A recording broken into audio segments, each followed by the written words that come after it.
vamos dar seguimento à terceira parte da aula sobre os princípios do Dharma.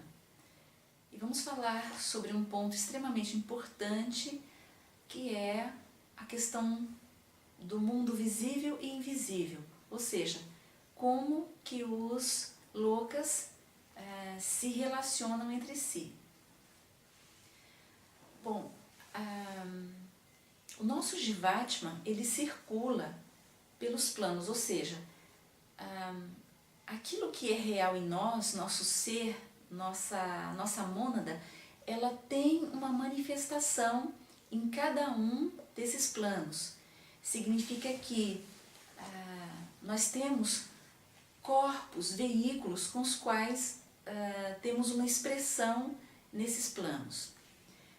Quando nós falamos planos, a gente tem uma ideia de algo sobreposto.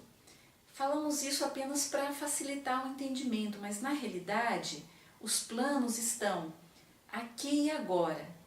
Os lokas estão aqui e agora. Eles se penetram e interpenetram mutuamente. Então qual é a diferença? Como é que a gente não vê isso? A questão se explica pelo aspecto vibracional.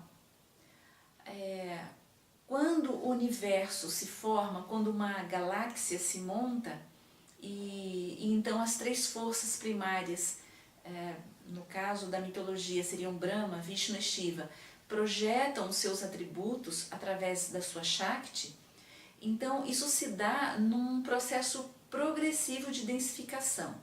Então, como nós vimos em outro ponto dessa aula, o processo se começa no nível búdico e vai descendo até chegar no mundo físico. Nós temos aqui uma expressão física, que é esse corpo, no mundo físico. Mas não é, segundo a filosofia hindu, o único corpo que nós temos. Na realidade, nós temos 7 corpos, um corpo vibrando dentro de cada loka ou de cada região.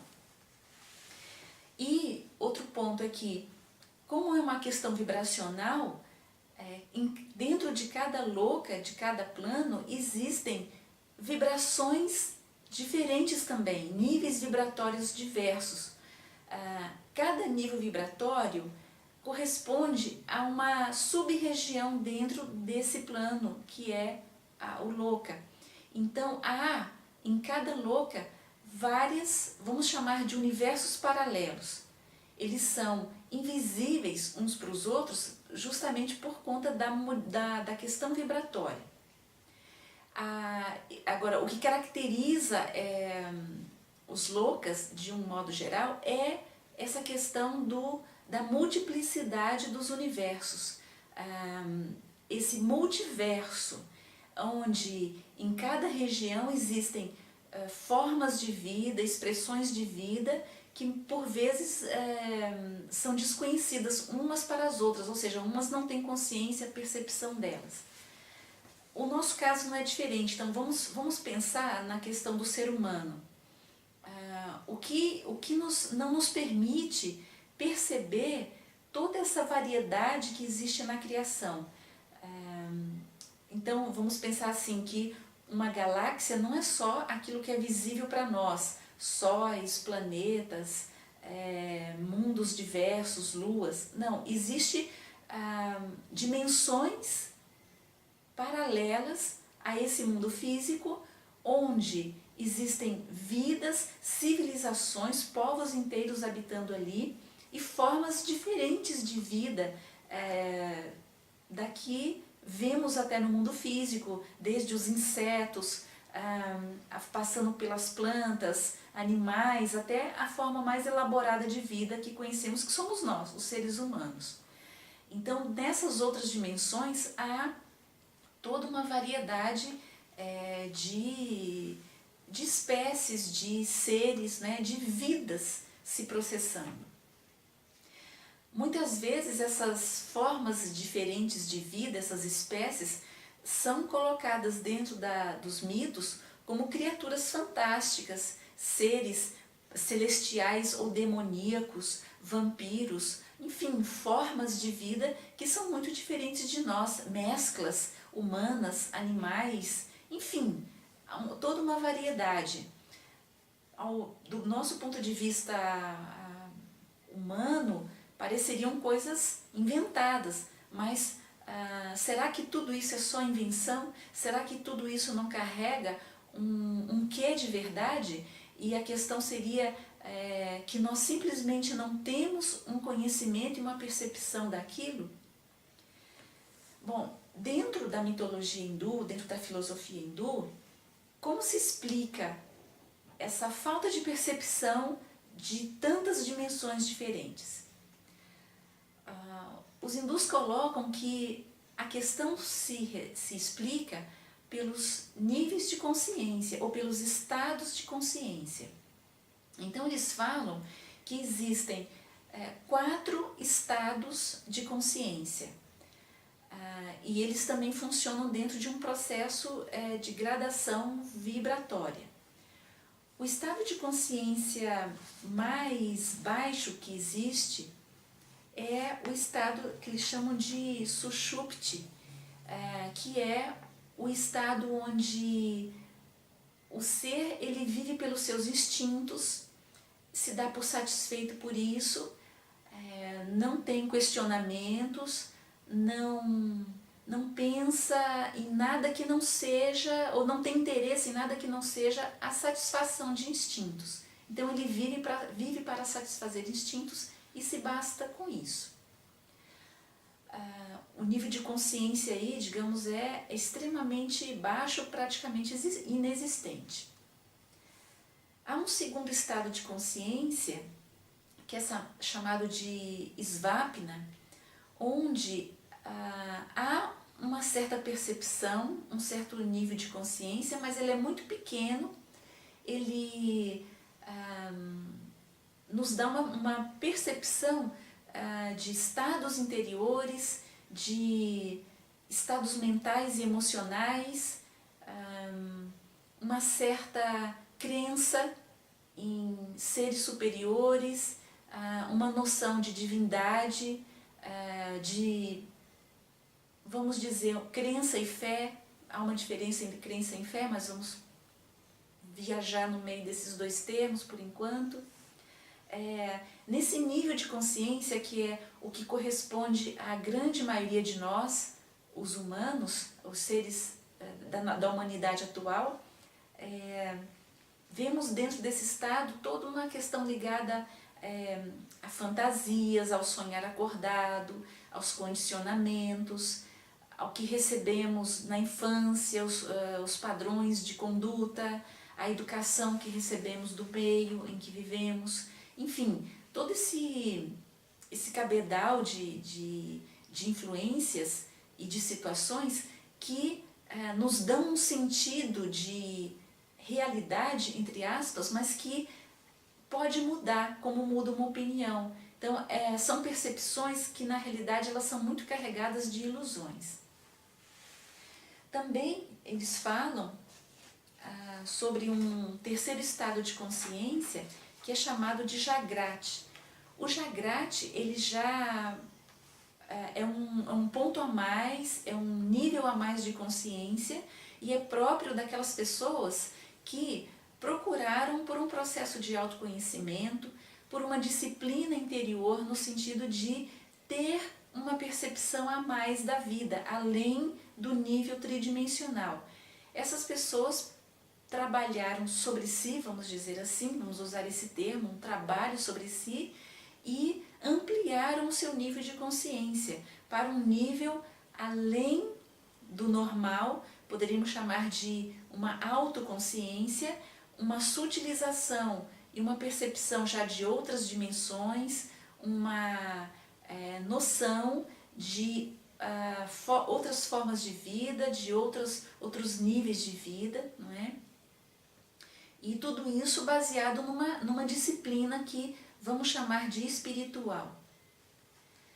Há também um quarto estado de consciência, que é chamado de Turiya, que é o estado supremo, o estado onde o ser tem uma percepção total dos 7 planos, dos 7 lokas, e viaja por essas dimensões. Ele não só tem a visão interna desses mundos, como também tem liberdade de acesso a eles. Então podemos citar o caso aqui dos grandes mestres da humanidade, como Jesus, Moisés, Buda, e tantos seres chamados iluminados que não estavam presos ao seu corpo e poderiam, mesmo fisicamente, se transportar a outras dimensões, no tempo e no espaço, e ser um habitante consciente desses mundos também. É muito interessante essa questão do visível e do invisível dentro dessa percepção do universo, porque isso abre portas muito interessantes para a questão da percepção do que sejam as vibrações.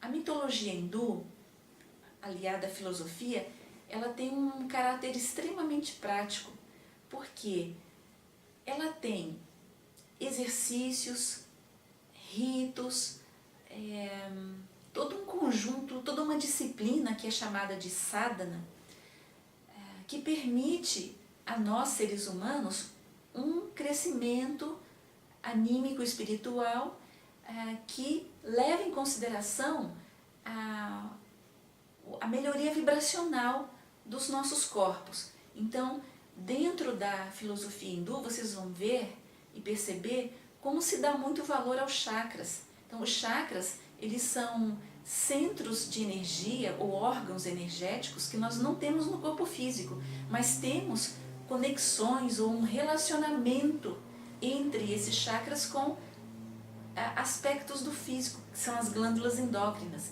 Então, há todo um estudo profundo e muito conhecido aqui no Ocidente que relaciona glândulas endócrinas com plexos no corpo logo que segue, que é o etérico, onde há o chi ou prana, ou essa energia vital, e depois segue no nível da energia psíquica, onde há esses chakras, né, que é o chamado corpo astral, o corpo dos desejos, e há uma conexão com órgãos mais sutis, centros de energia que se relacionam, sempre relacionados a esses órgãos internos, que são o veículo, ou a melhor, a via, através do qual nós vamos tendo essa percepção de outras dimensões.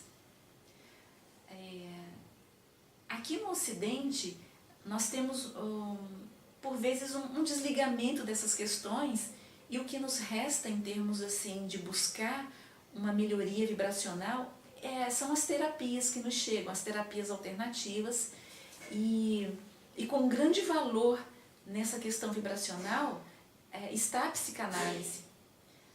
Embora ela tenha o caminho dela próprio, independente desses assuntos que estamos tratando, mas o que liga a psicanálise nessa questão aqui mitológica, particularmente a mitologia hindu, é o potencial que há dentro dessa terapia psicanalítica de modificar a vibração através dos processos catárticos, ou catárticos, né? O ser humano, quando usa o verbo, quando solta as suas questões, ele está produzindo nele reações de soltura, de quebra de padrões, de libertação. Toda pessoa que faz análise, ela se sente muito bem, se sente leve, mas por que isso acontece? É por essa questão vibracional. Se nós percebermos a maneira como nós nos conduzimos em relação ao verbo, em relação às vibrações, vamos ver o quê? Que os padrões que nós carregamos dentro de pensamentos, sentimentos, eles têm um peso, eles têm uma carga que fica em nós. Se nós alimentamos um pensamento negativo, uma crença negativa, isso carregamos conosco na forma de um peso atômico. Quando trabalhamos, por exemplo, um mantra, dentro da filosofia hindu, um mantra para nos libertar de cargas psíquicas. Por exemplo, um mantra relacionado à deusa Durga ou ao senhor Ganesha. O que esse mantra faz conosco?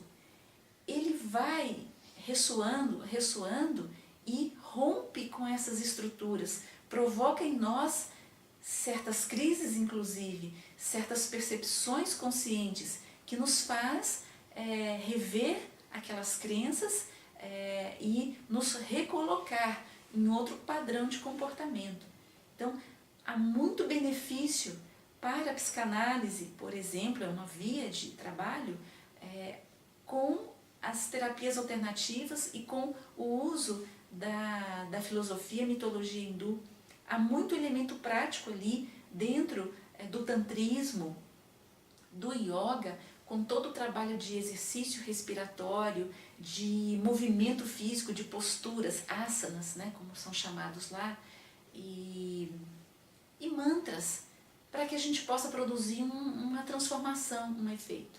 Então, essa questão, esse princípio do Dharma, de levar em consideração o visível, mas trabalhar dentro de nós o invisível, no sentido de melhorar nossos estados de consciência, é de extrema importância. Esse ponto pode ser melhor compreendido se vocês procurarem obras sobre Mantra Yoga, trabalhos sobre yoga mesmo, os diversos tipos de yoga, e também a psicanálise. Se de tudo não queremos nos submeter a algum tipo de disciplina oriental, porque não gostamos ou mesmo porque não acreditamos, mas temos no mundo, aqui no mundo ocidental, muitas terapias complementares e temos a psicanálise.